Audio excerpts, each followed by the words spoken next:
Councilor Baker, would you please do the Yes. blessing? Father, we want to thank you for this beautiful day to do the business of the Cherokee Nation. And we thank you for all the blessings that you've given to us individually and also to the Cherokee Nation and to our people. We ask for your wisdom and guidance at our meetings today. Amen. Shelley, roll call. Sir Joe Byrd, On it. Frankie Hargis, Present. Bill England, Here. Keith Austin, Here. Jack Baker, Here. Carly Buzzard, Here.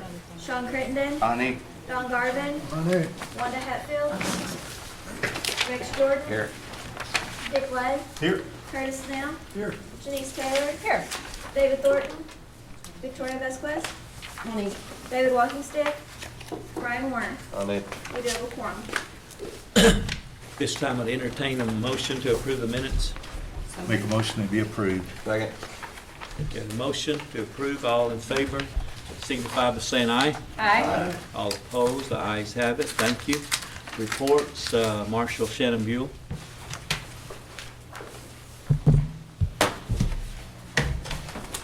Good morning. Morning. Besides my written report, the only thing I have to add to that is we were awarded the Tribal Homeland Security Grant for this year. For 2016, we're one of only 2 tribes in the state to get awarded that. The award's $387,385. We won't get it, of course, till the fall, but we're very excited about that. I wish I could take the credit for it. However, it is my staff that actually wrote the paper, did the stuff, the research to make that grant happen. So I'm very proud of Suzanne and my staff to get that grant for us. So other than that, I would love to have any questions. Any questions for Marshal? Yes, Councilor Hargis. Not really a question, just want to congratulate you and the other marshals that did the diving and earned new certification. We appreciate your efforts. Oh, thank you very much. Yes, Councilor Buzzard. Yeah, and this grant money will be used for what type of purposes, Shannon? It's Homeland Security equipment and training. One of it is actually going to be a recovery boat. An example is we've spent the last 3 days on Ten Killer Lake looking for a person. So this boat will help us so we don't have to borrow the county's boat and stuff like that. So it also be training, some swift water, of course. If you remember last year, we've had several fatalities on the Illinois River. OSRC is no longer in existence, so GRDA has taken over all the response efforts on the river, and we're trying to work with GRDA at this time. Do you anticipate any changes by working with GRDA, or is it going to stay the same? I don't. Now, we do not have a cross-dep agreement with GRDA yet, but but you're gonna we're get starting one. talks Okay. on that, so. And just, will those deputization, they'll be throughout the 14 county jurisdiction? For the GRDA, Yes. you mean? Yes, if we get it, then it will be, so. Thanks, sir. Okay. You know, Marshal, after that incident in Dallas, we were at Intertribal last Thursday there in Norman, Oklahoma City. And all the 5 tribal leaders gave a little a comment and report, and there was just a feeling of uneasiness in the air after that happened. And the first 3 law enforcement I saw in the lobby there in the embassy suite, for some reason, I just walked up and said, you know, we really appreciate you guys. And that goes to you and your staff and security. We really do appreciate what you guys do for us. Well, thank you. You know, it's important to note that those officers died as a result of protecting the protesters that were actually protesting the officers that were protecting them. It is our job to protect people's civil liberties, even if we might not agree with those opinions. It is our job, our sworn duty actually, to protect those people and their right to peacefully protest and grieve the government. So we will always, whether it's the Marshal Service or local law enforcement, we will always seek to protect those individual rights and liberties. So thank you very much. Thank you. Okay. Thank you, Marshal. Next report, our Office of Attorney General. Chrissy? I don't have anything to report. If anyone has any questions, I'd be happy to try to answer them. Anybody? You must have done a really thorough job last time. Thank you. Thank you. Okay, have Gwen Terrapin with us today. And you have your report in your folder. Good morning. Good morning. Morning, Gwen. We've had 7 requests so far, got 1 outstanding, and everything's been updated on the website. And I encourage you to look at everything, and if you guys have any questions or want copies of anything, just let me know. Okay. Anybody? Okay, you did good. Election Commission, Brooke Thompson? Brooke Tilson. What was I looking there? Brooke? No. You're still up, my fault. Good morning. Good morning. Morning. I have a few things I kind of want to go over. We have the brochures passed out to you guys. That's something we've worked diligently on. A lot of times at these community meetings, at-large voters and voters in general just have a lot of questions. Some at-large voters don't even know that they can vote, that they have counsel. So this is one of our biggest tools with this, is to get this out to our voters and let them know they have a voice. And just a few other things. We have been continuing an internal audit. One of the ways we've been able to do this is we've started a new filing system. Before, they had been filing in boxes. It was really hard to find voter registrations all folded up in boxes, so we've started more of a medical filing system. We have completed that. We feel good about it. It took a few months, but it's been really worth it, and we've been able to catch a lot of things that either had an error in the document or they were maybe relinquished and needed to be removed. There's been a lot of good things come from it. And we're about to do a second wave of an internal audit by printing off the entire list and going through everyone individually. It'll be very tedious, but it'll be worth it in the long run. One of the things we got asked a lot during last election was, can we get the financial disclosure reports in an Excel format? We have been able to do that now. We are still kind of setting it up and working out the bugs in it, but I think everyone's going to be very pleased with that and the ease. Instead of having to fill out a million different lines, you can just do it on the computer right quick. One of the things we tried to do was save money when we went to this new folder process, and we got with the recycle department of Cherokee Nation, and we've been able to save about $6,000 in folders by utilizing them with their folders, just recycled folders just over there. So it's been really great. We've also been able to get some color paper that they have over there and just utilizing those things that people aren't using right now.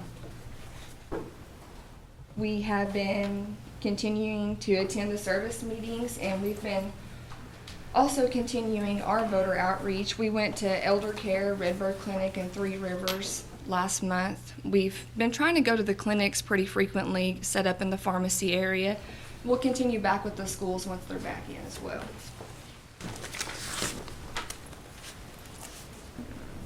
We're continuing to go through the bad addresses. That goes along with the audit that we're doing with the database. And that is pretty well all I have for you guys. Is there any questions? Yes, Counselor Ayla? Yes. On your brochure, I really like this. Thank you. It's really nice. But in the last election, we had a lot of people that had chosen to stay in district, that had the right to do that, after the Constitution. With the 07 clauses. But we lost a lot of people that they said that they refused to be able to vote in district, that they had chosen to vote in district. If What are you we gonna know do to anybody correct that? like that, have them call us. We'll do some research on it, and we'll try to get it situated. Because the Just- last election, they didn't get to vote, Yeah. because they had to vote at Mhm. large, and it was already too late for them to get, Just have them call us. We'll look into it, and we'll do whatever we can do to accommodate them. okay. And- Because you should have the record and know who Exactly. stayed in. And that's one of the other really beneficial things about this filing process. It's easy to find the records. We can just go straight to it. So if you would just have them give us a call or an email, and we'll help them as much as we can. Okay. Or if you have a list of names and numbers, that'd be great. Okay. But we have it. No problem. Very good. Thank you. Yes. I think it's gonna be Yeah. really good. These are, a lot of frequent questions that are asked out there, and I think you've answered those. I also wanted to give one of our clerks, Beth Catron, she works so hard on this. And she's also been the one that's working on the Excel format, and I just wanted to give some due credit to her. She has done a fabulous job with this. Yes, Counselor Happy. Where will will these be available to the at-large population? Yes. Okay, how? Yeah, they're available to everyone. I know, but will you mail them, or? Well, we've been giving them out at meetings, At meetings, and okay. when we Okay. get phone calls, and, a lot of people don't know some of the things that are in there. They don't realize you have to register to vote, that you can just vote with your blue card. And that's one of the things we're doing, is sending those out to everybody when they call too. You Even have to call though, right? Well, if you need some, you're more than welcome to print as many as you need. I would, the at-large, this is excellent. This is the best I've seen as far as self-explanatory. Thank you. No questions, because we get a lot of questions Yes. about voting. And this would be excellent to take the Thank you. at-large. Yes, I So agree. I'd take a box of them. Speaker, can we get those can they share them with the council people to hand out at different events? Yes. That would be We would great. have to Our budget's pretty hit right now, but we can order them and do the reimbursement if that would be okay with you guys. What we can probably do is get with Gail and see what the cost would be. Yeah. But we don't want to take it out of your fund. It needs to Exactly. come out of our printing Yeah, fund, okay? that would be great, Yeah. and it wouldn't be any problem to do that. Yeah, okay. Yes, Counselor Austin? The council provides each of us with a color printer. We can do those at home. Or we can do this ourselves. Will they provide us the paper? I don't know about that. All right. Thank you very much. 500, Yeah. 500, that costs money. Good report. Thank you very much. Okay, Tax Commission, Sharon Swepson. Beth, good job. Brooke, Beth. Let me have some more tea and I'll start calling people by their right name. Morning. Sharon Morning, Swepson, Sharon. correct? I believe you have my report. I'll try to answer any questions that you might have. Yours is so thorough sometimes they hate to ask you a question. Well, I appreciate that. But if there's other reports, I know that this is limited for your book, but if there's other information that you need, I'd be happy to send it out via email if there's additional information that you need from us. Yes. Okay, anybody else? Very good. Appreciate you. Ann? She made it. I had you on the top of the list, but I said, well, give you. No, I know you're busy, but we appreciate you being here. Thank you. I try to stay busy. Okay. Karen Ketcher, Self-Governance. You have my report. I think it's pretty explanatory. If you have any questions, I'll be glad to answer them. Yes, Counselor Buzzard? Can you give us a little bit more of an update on this Sequoia Agriculture Program? And what are we trying to do? We're trying to start an agriculture class?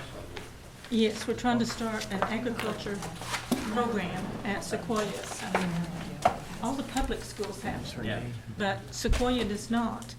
And it would be, we have a lot of children that come from the communities in agricultural settings, so we would like to start that program at Sequoia. And so what we're trying to do is see if we can get money to help build the building and the equipment that's needed, trucks, trailers, everything. That's what we're trying to do. And so we've contacted and worked with USDA trying to get some things from them, at least the startup money. I think that's a great initiative to start. And I guess probably what would be involved with the agriculture is the 4-H club, the Yes. FFA club. Those things are really important for some of our kids this time of year. So Yes, they I'm are. happy to see this. Uh, I'd like to know whether we get this or not. If not, then Yeah, I I'll hope keep- this committee or this council would help get some program like that started, so. I'll keep you updated. I know yesterday, I think there were a few of the council members were there for the 4-H day that they had here at Cherokee Nation. It was real good, and I think that those children there were a good example of what we're trying to do here. You know, those kids are going to be our upcoming leaders. Good, I'm glad to see this starting. Yeah. Thank you. Okay, anybody else? Yes, Counselor Taylor? Could you expound a little bit on this Rama settlement? I don't know if I have missed it in past reports, but I'm just general, real brief. It was the class action that was filed several years ago. It's on the contract support cost. And I think it was, our portion is about $8 million. I don't have the exact dollar amount with me, and it's gone through the process now. The money has been appropriated. It's gone to Treasury, and Treasury has now started sending out the letters notifying people, the tribes, that they need to complete that, send it back in so that the payments can start being dispersed. Okay, thank you very much. It was just new to me. I have a follow-up question. Okay, Counselor Buzzard, go ahead. I don't know, several months ago, maybe a year ago, we had some problems with those roads on Sequoia property. Did that ever get resolved? No, it has not been resolved, and Okay. the last week in this month, there will be a TIBIC meeting in Rapid City, South Dakota, and I will be at that meeting. Okay. And the roads department will be there, and one of the things that they're talking about is I think, It seems like a no-brainer that they Yeah. would be on our inventories, because I think it's nice we got some, and we have pretty good roads up there now, but I think we could improve it more Yes. if we had those dollars from them. Yes. Okay. Thanks, Mr. Chair. Okay. Good report. Thank you, Karen. Now, Gaming Commission, Jamie Hummingbird.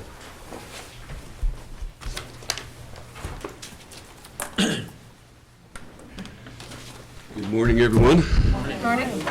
I believe my streak continues. My report is in your books. I'm not going to jinx myself by joking any further, but if you have any other questions, I only have one thing I would like to update the council on, and that is the progress that we are making at what will be our newest gaming facility in Grove. From our last reports, everything is either on or ahead of schedule for construction.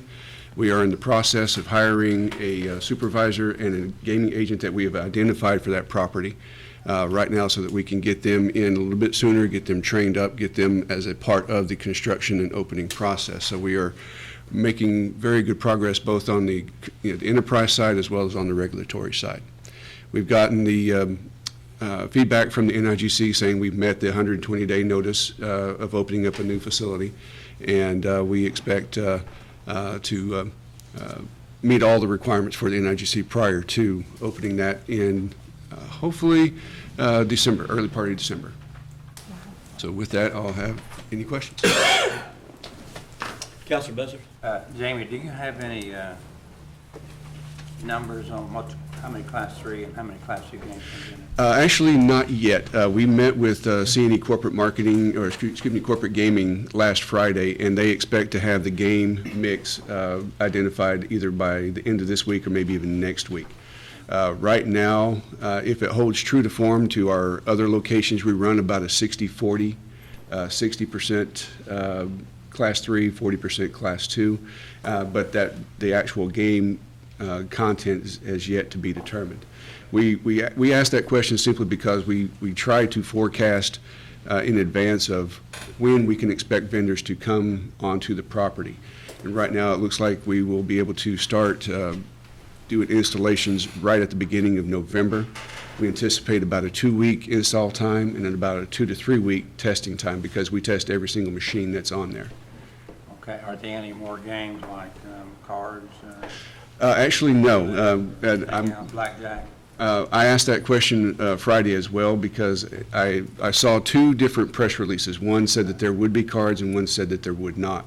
I just asked for clarification. Right now, the facility is only going to be machines only. It'll be 400 machines. Good to see you. Thanks, sir. Yes, Counselor Lake? Thank you, Mr. Chairman. Jamie, this is probably too early to ask, and you may not be able to answer it. If the tribe goes to Arkansas, does the Cherokee Nation Gaming Commission go, or how's that going to be? From my reading of our gaming ordinance, we do not have any jurisdiction outside of the tribe's jurisdictional area. And for jurisdictional area, the way that we have always really been told, so to speak, is that it's not just the 14 county jurisdiction, but our property that we also have over at Chilocco. So if there was a proposal many years ago to do a gaming facility at Chilocco, and had that come to fruition, we would have our jurisdiction extended there as well. But right now, the way the ordinance is set up, we are limited to just our jurisdictional area here, basically within the 14 counties. So if it goes into Arkansas, we will have no involvement in it, unless you tell us. But that's up to you. Good question there, Counselor. Anybody else? Good report, Jamie. Appreciate you. Thank you very much. Human Resources, Mr. Nathan Morton, is he here?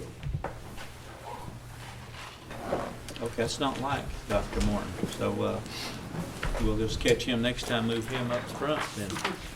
Okay, old business, we have none pending. New business, Counselor Taylor, you got that? I'll be happy to. This is a resolution confirming the reappointment of Susan Tillman Plum as a board member of the Cherokee Nation Foundation, and I ask for its approval. Motion and a second, is she here? She is here. Okay, got a motion, second. You want to come to the front?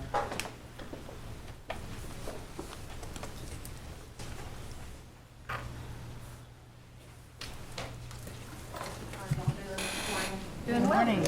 Very qualified lady here. Serve on many of our boards, Heritage Center, volunteer work, whatever. So, any questions for her before we take the vote? Okay, all in favor, signify by saying aye. Aye. All opposed? Okay.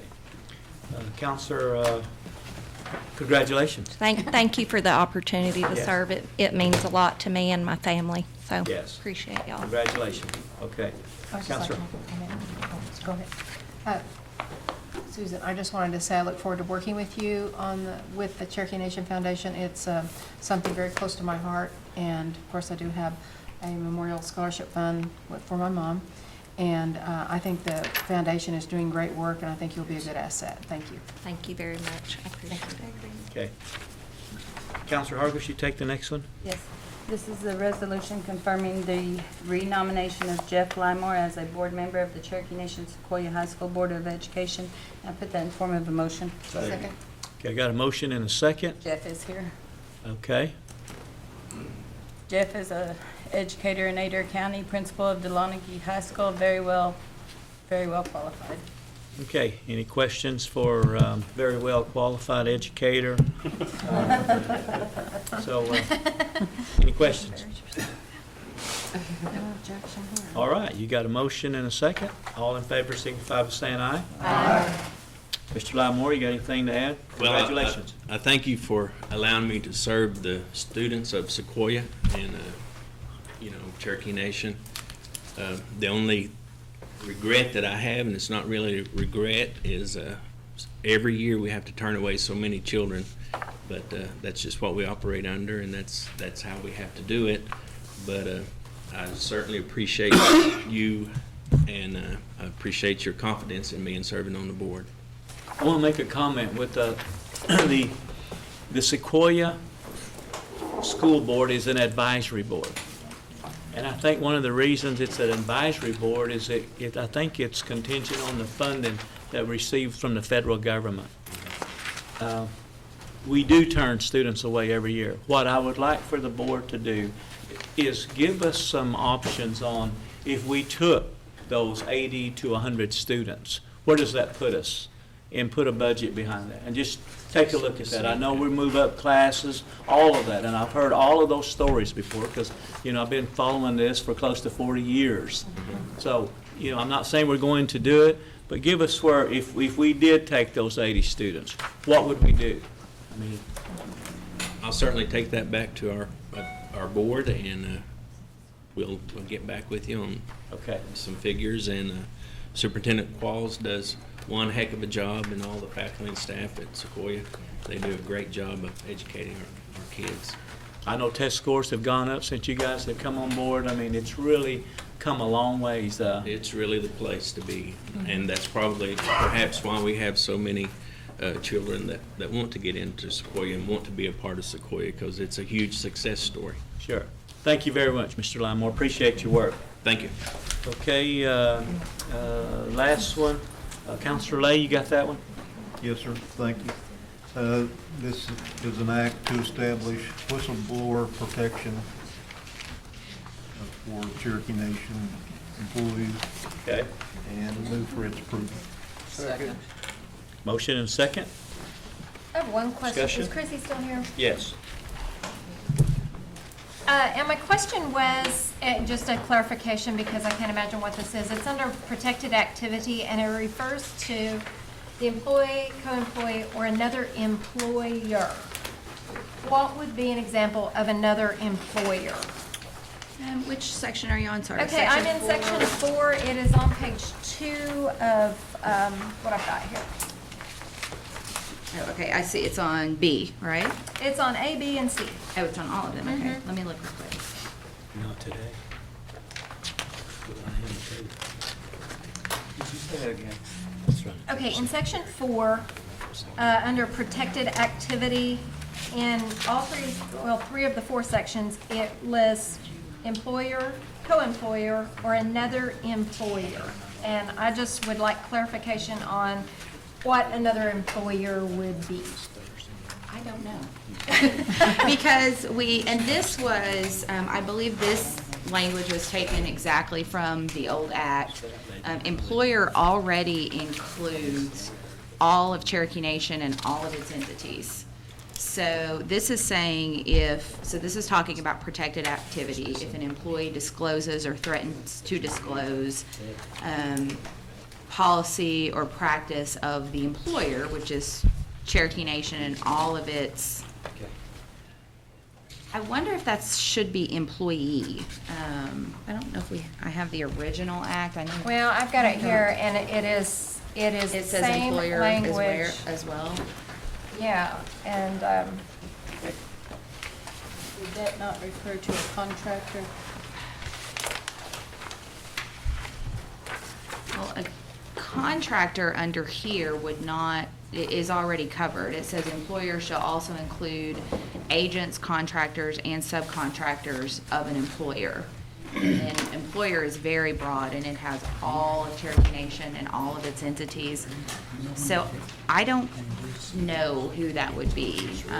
I assume that it was put in there, maybe someone that we are partnering with, or, I can think of maybe IHS as an example, because they're not a Cherokee Nation entity, but we have people in health who are IHS employees, and if an employee was reporting wrongdoing by another employer that was associated with us, that's one of the areas that I could think of as an example.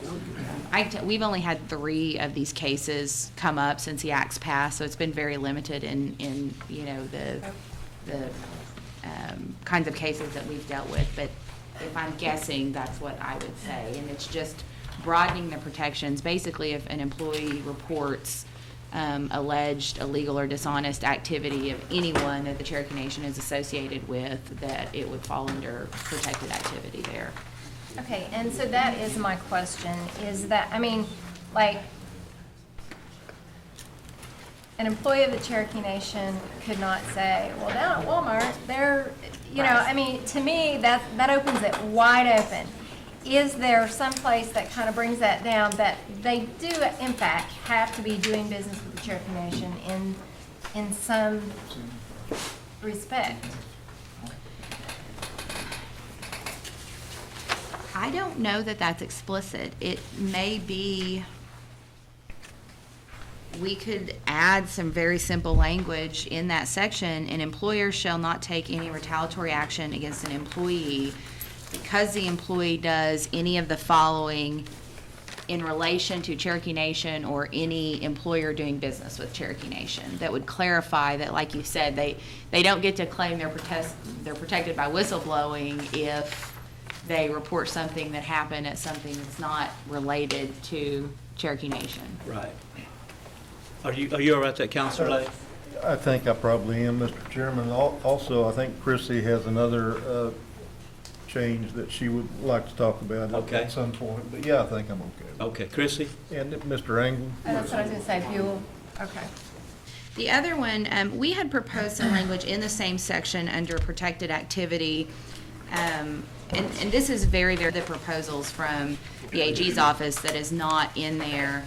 And we would propose adding it as letter F that says protected activity does not include false information provided by the employee. And I can provide a brief explanation of that. So what the Whistleblower Act is designed to do, if an employee reports alleged wrongdoing of their supervisor, of a coworker, of an elected official, and the Whistleblower Act says you cannot take negative action against that employee for reporting this alleged dishonest or illegal activity. And if you do, they get to go to court and seek their job back pay. What we intended by putting this language is saying that what they report has to be true. So it keeps an employee from making up something because they don't like Speaker Byrd. They make up something about him and tell a lot of people. Well, if you are making up false information about the Cherokee Nation or about the employees or the officials of Cherokee Nation and spreading that around for the purpose of harm, you should be fired for that. False information is never protected under freedom of speech or reporting of officials. And the way that this is written also in the burden of proof, that if an employee made up false information and they were terminated for that and they filed a claim under the Whistleblower Act in district court, if the nation, which would be the AG's office defending the nation, could prove that the information that they shared was false and they knew that it was false, then they don't get their job back, they don't get back pay, and they're not protected under the Whistleblower Act. Because the Whistleblower Act is intended to protect employees who make a good faith effort to shed light on possible wrongdoing by the government. And so we would propose adding a line that says protected activity does not include false information provided by the employee. And then when it be up to the court, the nation would then have to prove that that information was false. It wouldn't just be the AG's office or the chief or a tribal council saying, no, that's not true. We would have to prove in court that what they alleged was false. Okay. But other than that, we support this. I believe Councilor Lay wanted me to give a little bit, and I'll try to be as brief as possible, kind of how this is back in front of us, how it was repealed. Chrissy, I wonder if we could go through that change first, and I'm agreeable to it. Okay. Okay. Thank you. And so when the Ethics Act was amended in, I believe, 2012, it was included in the language was this repeals Title 28. And when you repeal a title, you repeal all of a title. No one caught that at the time that Ethics Act was passed. Our office didn't draft that, but it was in there. Everyone who voted on it would have seen it. It was in there. It should have said it repeals this section of Title 28. But what it said was it repeals Title 28. So when our office went through the process of codification, which this council delegated to us to do, we worked with Westlaw, which is the publisher of court opinions and legal codes of the federal government, the state government, and several tribes.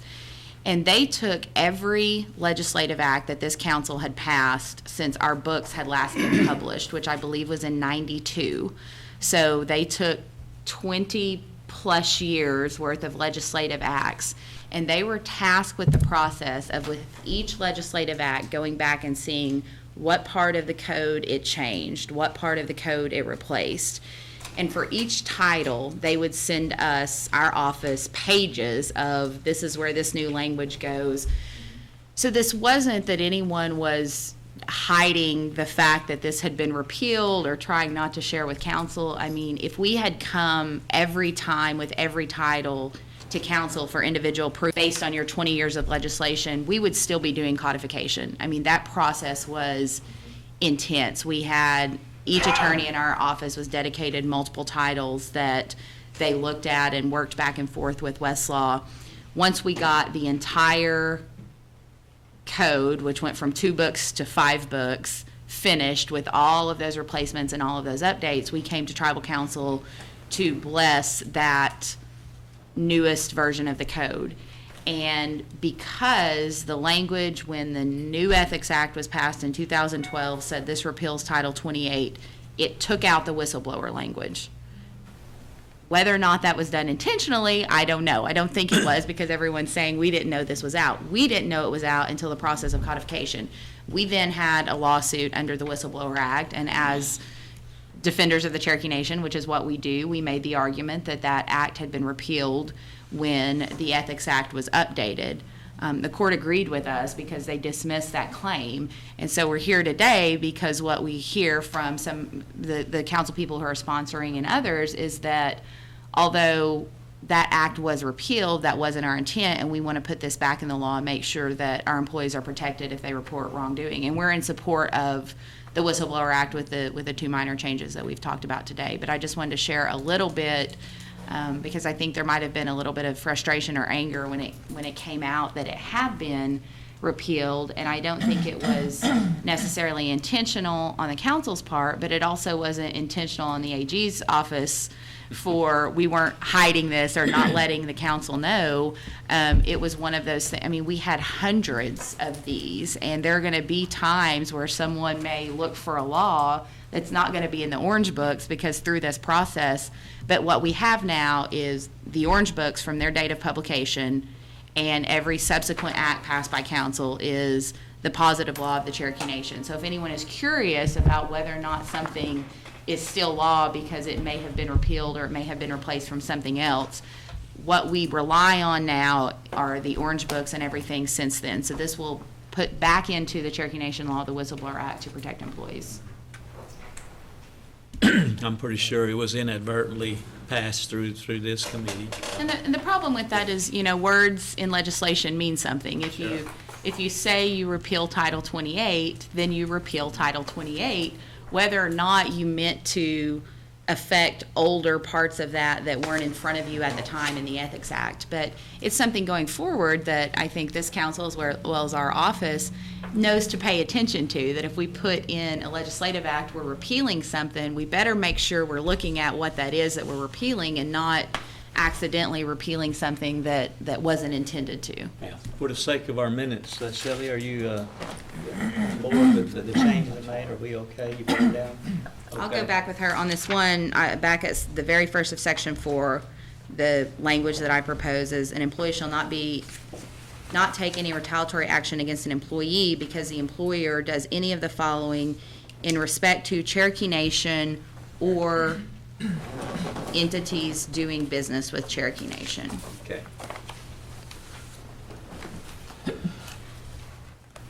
And those would be our proposed changes. Okay. So you have a motion, you have second, you have a couple of changes. Councilor Lane, Councilor England, are you okay with those? Yes, sir. Okay. Anybody else? I think this is good that we're finally putting this back into our codes there. Okay, yeah, Councilor Austin? Entities doing business with the Cherokee Nation, is that kind of broad? Is that? It is, but I think it's meant to be, because again, this is saying, so I'm an employee of Cherokee Nation and we're contracted with someone, and I know that contractor is violating the law. Whether they're billing incorrectly, they're doing something, and I report that somehow. I shouldn't be fired because I have shared information, and I would only know about that in relation to my job. So let's say it's a contractor and it's someone in Taro. You shouldn't lose your job because you are reporting information about wrongdoing. And again, this is very unusual. We terminate lots of people at Cherokee Nation for lots of reasons. And in the 8 years that I've been here, I know that we've only had 8 cases. So this is only when if that employee was fired for sharing that information, then they would be able to go to court and say, I was terminated because I was trying to let the public know that this company that Cherokee Nation was doing business with was doing something illegal. Okay. Entities doing business with, we pay the utility companies. do business with the utility companies. They have lots and lots of employees. We obviously have a financial relationship with them, but where do you stop that is where I'm getting at. At some point, it's like that's not practical, do you? Well, but this only goes to the protection of that reporting. So all this talks about is that let's say it is a utility company, and I know that they are overcharging Cherokee Nation on purpose, and I report that. Cherokee Nation shouldn't be able to fire me because I reported that Cherokee Nation was being overcharged by the utility company. So what we're talking about in the Whistleblower Act is only protection of an employee reporting information. Okay. And I think you want it to be broad because those are the types of things that you would want someone to be able to report if they knew that Cherokee Nation was being dishonestly billed by a company and they reported that. And I do think that that's what that other employers is meant to cover, these kind of unrelated, but that still may be very important public policy to share without that employee being scared that they information. Mr. Thornton? Yes, I don't know if where's that covered in this act? Well, we added that on section F, and then it also, on the very last sentence on page 3 under section 6, burden of proof, says that a showing by the preponderance of the evidence, and that's a standard, there are 4 different standards of evidence that the courts make parties use to show what they have to show to the court, by the employer, so that would be Cherokee Nation, that the protected activity by the employee, so the information shared by the employee, was false, is a complete defense and a complete bar to recovery by the employee. So if someone's fired and they sue Cherokee Nation in district court and say, you fired me because I shared information and that's protected under the Whistleblower Act. Well, what if that person that was sharing information shared false information? That's what this says, That's that what they that is then, they then aren't protected under this act. If what they shared was false, then they don't get to claim protection under the Whistleblower Act. And they can be fired. You can be fired and should be able to be fired for making Can up they be false sued? information. Can they be sued? Could they be sued? Absolutely, depending on what they would be subject individually to libel or slander if they, for elected officials and for the government, it's a lot harder to prove that. But, let's say they accused a fellow employee of something illegal and they were terminated and that employee wasn't doing, and we were able to prove that that employee wasn't doing what the co-employee said and they were terminated for that. They then may be subject in their individual capacity to civil money damages from the person that they made up the information about. And this is a very standard, people claim free speech as a defense to a lot of things.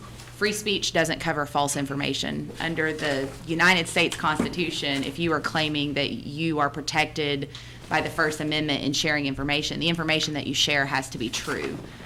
You don't get to lie about people and then say, oh, it's free speech. That's libel and slander. They then get to sue you because you knowingly lied about them. Well, there's some of that been going on. Yeah. I appreciate that information there about freedom of speech. If it's false information, that's not allowed. Yes. Okay. Yes, Counselor Garvin? Well, you can say it, you just might get sued for saying it, and you can't claim the First Amendment to keep you from being sued.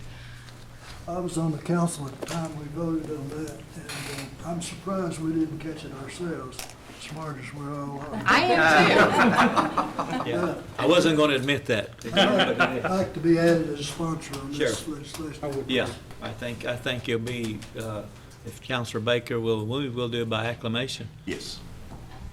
Are we good? Yep.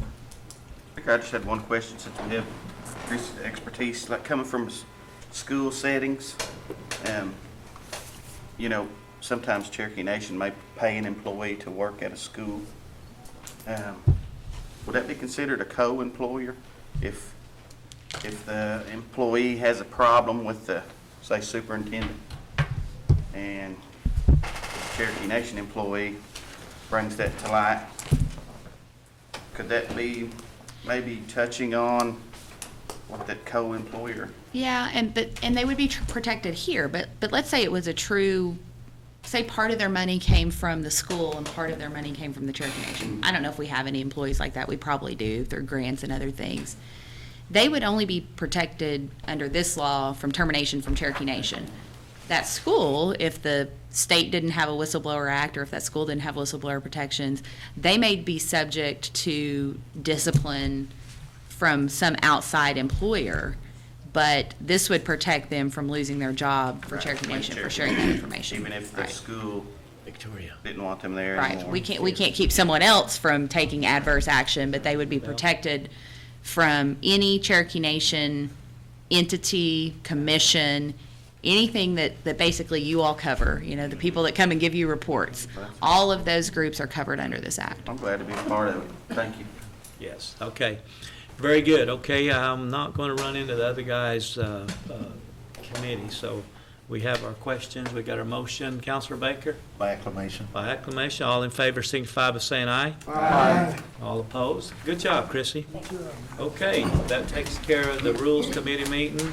This time I entertain motion to adjourn. So moved. Second. Motion second. We are adjourned.